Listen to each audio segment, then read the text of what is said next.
wanted to talk to you about Neil Gaiman. Yeah, bloody hell. Yeah, I don't know. It's fucking shit. But what I was specifically gonna ask you is now, do I have to burn all my Neil Gaiman books? Can I still read them? It Like, what do you depends. do? I mean, a lot of authors, historical authors, are shitty, like really bad people, but arguably not that bad. Arguably, some might have been worse. I don't know. It depends whether you look at that. Historical is different too, right? Because then they're still They're not dead. earning from it. That's the trouble. So, but then they're not earning from it if you're reading the books that you've already got. It's difficult because Mm, I'm personally not going to read any more Neil Gaiman books, even ones that he's already put out that I haven't read. But then I don't know. I did really. Yeah, I do like his writing. yeah. But now with that knowledge in mind, and I Mm, get at the moment it's still an accusation. I get that, but it's still while that's an accusation out there. With that in mind, I don't think I could read his stuff and think of it the same way mm. when you know the mind it's come from. Yeah, it's a difficult one, isn't it? It is. Like, It is. not obviously what he's done is a really, really shitty thing. Yeah. Like you say, if it's true, which we have to assume that it is. But yeah, it's just I don't know. I feel a bit weird having him on the shelf now. Yeah. Maybe tuck him to the back. Friend of mine Kindle him. actually, not Patreon, but they do listen. Jen and Jen's kids and Ash, very big Neil Gaiman fan, and I imagine is going to be absolutely, horrified by what happened, but also like kind of obsessive with Good Omens, Yeah, and like obviously, very much not going to watch that or have anything to do with that anymore. And yeah. it's weird, and I don't think it's that bad a reaction to have, but this sort of thing happens, and you do not just think of the impact on the poor people that he hurt, but you also Hmm. think all these people that see these authors, beloved as Neil Gaiman is or was, as a safe place to lose themselves. That's I also kind of I feel for them as well. Yeah. Well, let's not keep it negative for too long. There's a couple of other things we should maybe bring up that hopefully the patrons don't kill me. They're UFO related. Well, before that, little Go on. break. So you were working alone in a house today? Are you spying on me? Yeah, I'm always there looking through the dirty peephole. Little Thought I could callback, hear little something. callback. Um, and well, you did hear something you said. Yeah, I mean, the skeptic in me says it must have been from next door. No, no, no. I'd say it. Don't just dismiss it. Don't tease them. Go on. What was it? Just it sounded like there was a growl in the room. Just So sat on you, my lunch break, and I was like, there was a growl, and I thought I better tell Andy about this. yep, straight away. I like that. See, on the spot reporting. Yeah, That is the dedication. I mean, you were peering through the through the I think, spile at the I think I time. just replied, "We'll growl back." Um, but yeah, okay. Now that's done. Craig's haunting growling experience. So never know. Look Yes. into. I want a full write up on the history of the house you were working at. Um, Put in the sure. I research. mean, someone else can do it. So it's two because as I say, I don't want to like get too hung up on UFOs for people. Um, but one, I guess, is to quickly talk about this helicopter pilot. Did you watch the video on Saturday that was released? I did not, because I actually thought we might end up watching it together. I just sort of like thought, oh, I'll hold on to that just in case he wants to do it like a It's a bit thing. long to do it on a podcast because That's it's like fair. That's a fair. 40-minute video or something. It was like 50%. I thought we might actually do something with it because I knew it was coming out, and I was like, I was busy getting drunk, so it was my birthday. Yeah, But I was sure. also got a Mr. Barlam book, as you well know. Um, um, and I Loser. was, and I said part of me had kind of checked out from UFOs at that point. Yeah, fair. All right. Well, I'll share the footage. So, yeah, so it's this US Air Force veteran, Jake Barber. And he used to like recover craft. I think mostly just normal human shit. But occasionally they'd pick up something that was a bit weird. But the story gets weirder and weirder as he goes. But there's this footage which I could share now. So that's supposedly from the underside of the helicopter, and there's like a winch, and then there's that egg. You Yep. see it's moving this egg around, and supposedly that's a UAP. That's what he's claiming. Um, the story does get weirder. I mean, it's as I say, it's quite a long video. It's worth probably watching because they do like. He's got this company now, Yeah. and they're like out. I don't know where they were in the desert, I guess. And there's a guy that's using his mind to control a UAP in the air. Another UAP comes in supposedly to intercept it, and he freaks out and asks them to pull him out of it. And as they pull him out, his UAP drops out of the sky. Damn. But yeah, they're into all that kind of research now about telepathic powers and stuff. So it really went off like properly went off Yeah. the deep end at the end. But it's on News Nation on YouTube. It's worth having a look. Yeah, Um, I did actually. I saw a bit of the video because it went up on our dedicated UAP chat.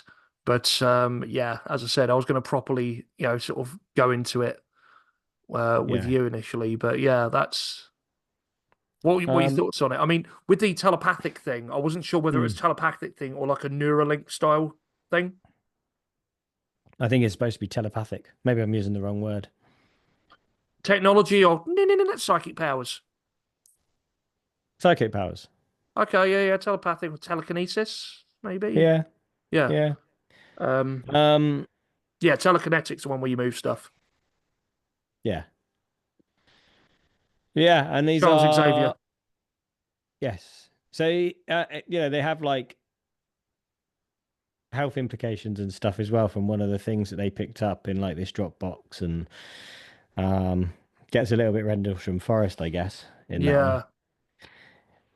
But then there's this other video that cropped up. This is a video by a guy called Jeremy Corbell, who's quite a big name in the UFO world. All right. Well, I'll play it. As I say, it's about 4 minutes, and then we can have a little chat about it because this is quite interesting.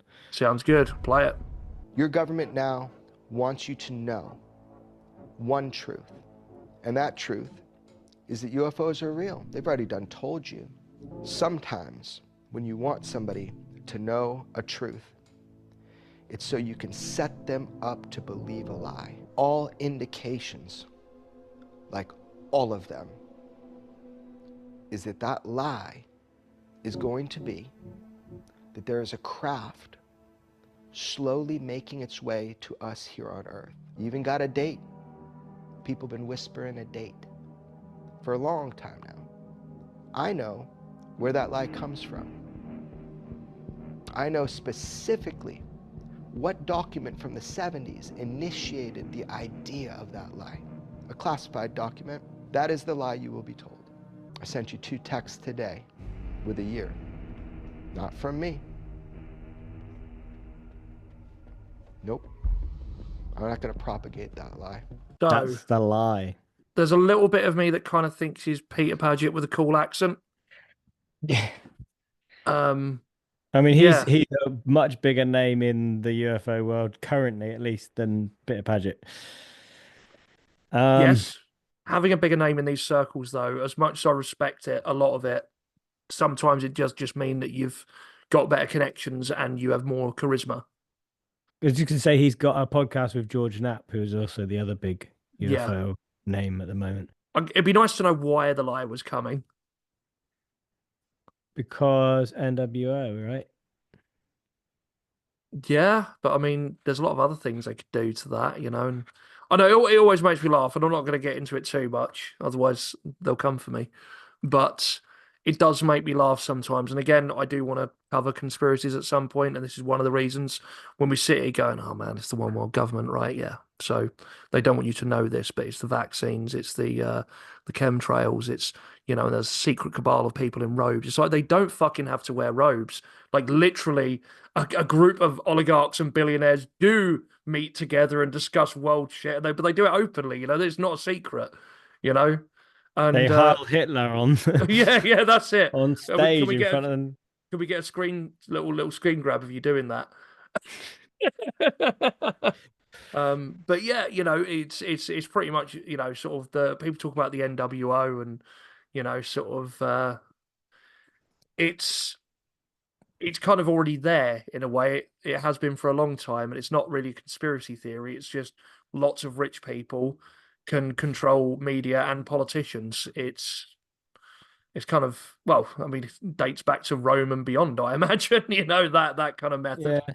I mean, And it's just, apparently this lie has been going around for quite some time between the UFO world. Like, people know it's coming. It's not apparently news, but I've only just heard it. it's trouble. These things often have a habit of changing dates when they don't. You know, it's like lots like any end of the world prophecy. Or, oh, we misread it. It's next year. Oh, we misread it. It's 10. Yeah, it's not Well, that's what he said. They could 2001. change the date. Yeah, well, maybe that's it. Maybe that's it. Maybe we thwart them at every effort, you know, or maybe But it's yeah. what if it's a double negative? So what if the lie isn't a lie? What if there is a craft and they don't want us to believe it? Like a lieception. Yeah. So there is a craft, and maybe because they've been working with, say, the Nordics, as Peter would have it for years, maybe there is a craft heading this way, and they're going to do something to us all, or like save the planet and like wipe out half the population. But they don't want us to know they're coming in case we like arm up or something. And so they're going to tell us, no, the lie is that they're coming. You see? Yeah. Yeah. I think we've been Maybe. talking UFOs way too much lately. Seriously, man. Seriously, it's I get really interested in stuff we research for this, but I also try not to get too interested. Otherwise, you just waffle, you know. I nearly went down I nearly went down a Beast of Jevedum pit for a lot longer. You know, I think any much longer, and I started getting hairier. But it's but I am finding that with the UFOs. I'm like, well, you know, it's, 2 new books. I am. That's the problem with any of these subjects, right? I mean, you can keep going and going, Yeah. and the rabbit hole gets deeper. And it sort of goes back to what you know, sort of Peter Paget said, you know, about, you know, sort of how we could get more into it and do it properly. But I don't, you know, we're not a UFO podcast. We include that stuff, but Yeah. you know, there is other things out there.